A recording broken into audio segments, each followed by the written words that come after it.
corner notch kirk here for you, which is an anomaly to nature, because corner notch kirks were not made out of obsidian. Obsidian is a West Coast material, so the tribes that made the kirks did not they didn't have obsidian. So when I make these, I try to stay away from the accurate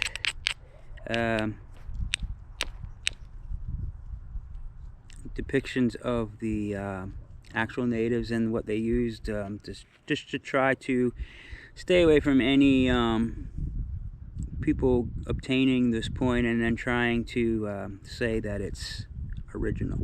Alright, we reached this point where we are flattened out for the most part. We've established a biface, this is called. A biface meaning two faces, one on each side, and we've established a median line, which means that there's a line that goes in the middle that I've established all the way around the piece, even though it's not straight yet. That's something that we're going to work on here next. As you can see, that kind of curves to the right, or the left in your case here, but we're going to try to straighten that out as well. We're going to lose a lot of this bottom here straightening that out, because what we'll do is we'll lift this and lower this, so we'll take out this top and we'll take out the bottoms over here, which will flatten that piece out. I hope you guys could see that. Yeah, so we've got this far. Now we're going to come to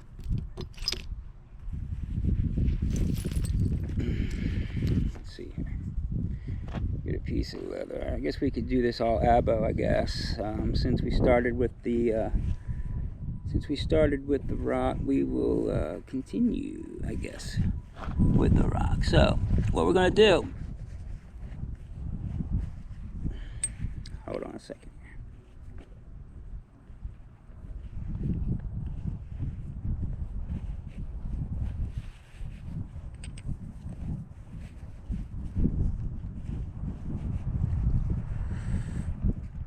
Alright, got the piece, leather, deer antler.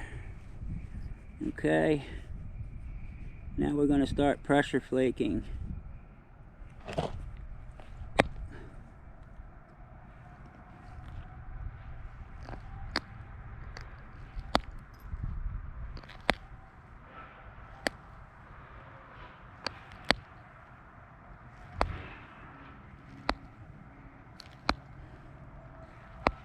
And basically, pressure flaking, you're just doing the same exact thing as you was doing with the rock. You're just doing it with pressure. What I'm doing is I'm laying this on my platform and I'm getting it to bite. That's why you use antler, because it's soft. You get it to bite, you push pressure in, and then you pop it. And it shoots a flake inward. It does take practice to get the feel of that, and it's not the easiest thing to do right away.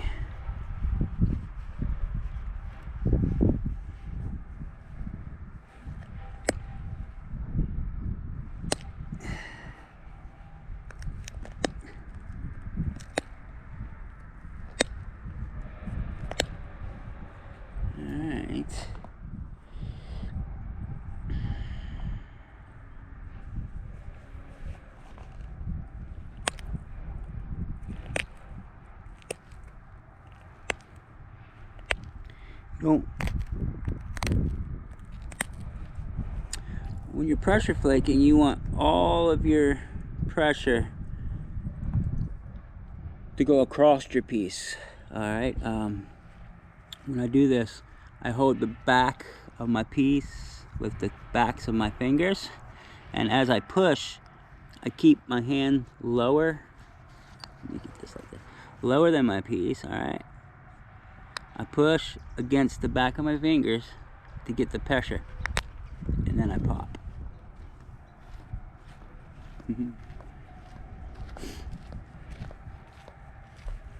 And here is just the modern tool and a pad instead of the leather. I'll demonstrate that for you as well here too. So yeah,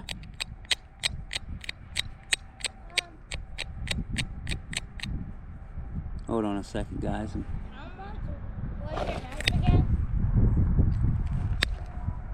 What, buddy? How much was your pocket knife? How much was my pocket knife? Yeah. I think it was like $12. I want one. You want one? Yeah. It's really sharp. Huh? It's really sharp. I used to have one. I know. Okay. Alright, we'll think about it, bud.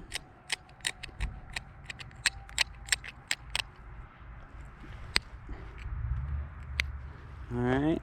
You do not want to press down. You don't want to squeeze. Squeezing puts downward pressure, you'll break it every time. Alright, and it's very frustrating, to say the least, that after you've spent time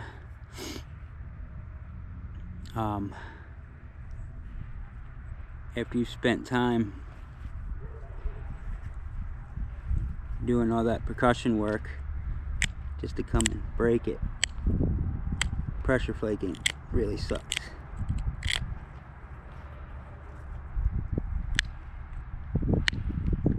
Tools also need to be kept maintained. This really needs to be sharpened. It's really rounded. I like it round in some things, but at this point right now, I would really help to have a pointed one, but that's all right.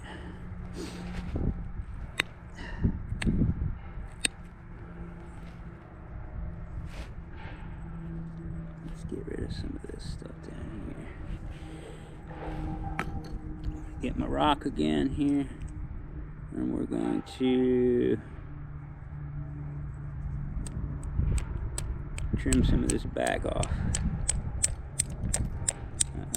Doing it with the hammerstone, a little quicker than that pressure flaker. And I'm just trying to get a little bit of this curve out of the bottom here. Like I said, we're going to lose some material doing it, which makes a smaller end product. And it's just the nature of the beast. What has to be done to get what you need to get. Yes, there we go. There we go. There we go. There we go. Obsidian is probably the closest to man-made glass you can get as far as nature. And obsidian is the sharpest known material on the planet. Obsidian is sharper than steel by a long shot, and eye surgeons still use obsidian scalpels for eye surgery because it cuts so fine and it leaves no scar in the eye.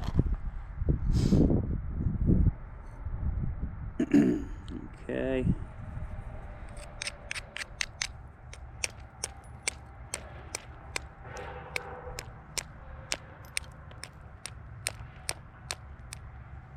Be really careful. It's getting thin.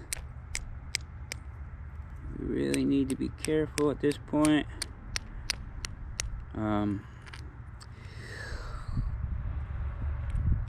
I've had a ton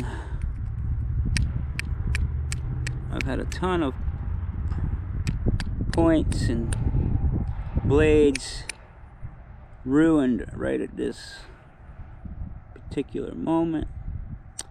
In the napping stage, when it gets thin like this and you're trying to just, oh, let me get that one last hump right there, and boom, in half she goes. And it happens all the time. You really have to learn when to say enough's enough, and that is as far as we're going with that piece,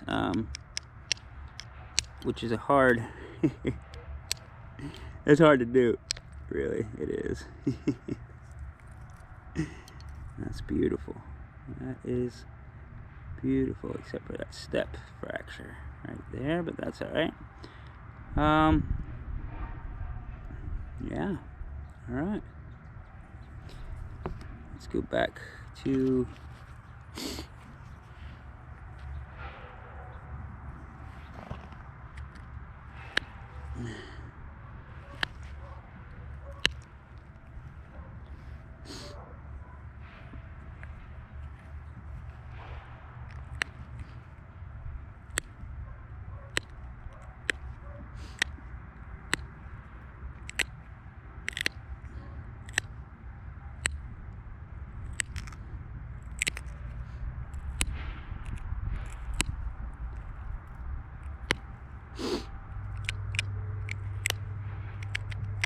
if you like seeing this kind of stuff, I do fishing, hunting, hiking, mushroom identification, plant identification,